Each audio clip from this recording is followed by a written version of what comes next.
Հայաստանում արձանագրվել է կորոնավիրուսի նոր ենթատեսակ XFG-ն, որն արդեն ստացել է Stratus ոչ պաշտոնական անվանումը։ Թեև առողջապահության նախարարությունը հայտարարում է, որ իրավիճակը կայուն է, միջազգային փորձագետները զգուշացնում են, սա կարող է լինել նոր ալիքի սկիզբը։ Թեև նոր ենթատեսակը դեռևս չի առաջացնում հիվանդության ավելի ծանր ընթացք, սակայն բավականին արագ է տարածվում։ Շարունակվում է շրջանառվել նաև Օմիկրոն XBB 1.5 ենթատեսակը։ Կրակենը Stratus-ը հայտնաբերվել է 38 երկրում, այդ թվում Եվրոպայի երկրներում եւ Ամերիկայի Միացյալ Նահանգներում։ Այն հատկապես ակտիվ է Հարավարևելյան Ասիայում։ Stratus շտամով առաջացած հիվանդության բնորոշ նշաններից մեկը ձայնի փոփոխությունն է, խռպոտությունը։ Հիվանդությունների վերահսկման եւ կանխարգելման ազգային կենտրոնից տեղեկացնում են, ընթացիկ տվյալները ցույց են տալիս, որ հոսպիտալացման ծանր դեպքերը կենտրոնացված են խոցելի խմբերում, տարեցներ, ուղեկցող հիվանդություններ։ Վերջին 14 օրվա ընթացքում Հայաստանի Հանրապետությունում արձանագրվել է հիվանդության 70 դեպք, 2.4 դեպք ըստ 100,000 բնակչության, ինչը նախորդ նույն ժամանակահատվածի համեմատ 72 դեպք, 2.4 դեպք ըստ 100,000 բնակչության նվազել է 2 դեպքով։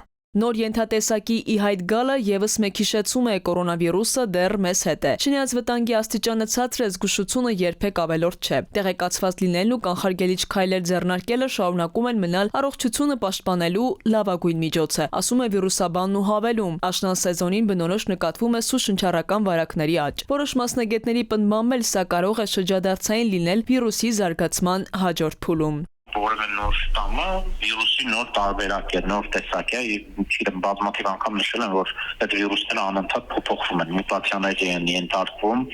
եւ անընդհատ ինչ-որ նոր ենթատեսակներ, նոր շտամեր են առաջանում, որոնք նախորդներից կարող որոշ հատկանիշներով տարբերվեն, օրինակ ավելի արագ տարածվեն։ Թեև այս պահին վիճակը վերահսկելի է, պատկերը սակայն կարող է փոխվել ընդամենը մի քանի շաբաթվա ընթացքում։ Stratus-ը գալիս է առանց աղմուկի, բայց շատ արագ։ Ու միջև փորձագետները դեռ փորձում են հասկանալ, որքան վտանգավոր է այն իրականում, քաղաքացիների պատասխանատվությունն է պահպանել զգոնությունը ու կանխարգելիչ միջոցառումներ ձեռնարկել։ Մասնագետների խոսքով, թեև այս շտամը առայժմ շատ ծանր դեպքերի պատճառ չի դարձել, բայց իրական ռիսկը հենց դրա անտեսանելիությունն է։ Եթե շտամը սկսի ավելի վիրուլենտ դառնալ կամ վիրուսաբանական ու կլինիկական տվյալներ հայտնվեն, հնարավոր է, որ հետագայում հաստատվեն մահվան դեպքեր, հատկապես խոցելի անձանց քրոնիկ հիվանդություններ ունեցողների շրջանում։ Քնարիկ Պետրոսյան, ժամը լրատվական։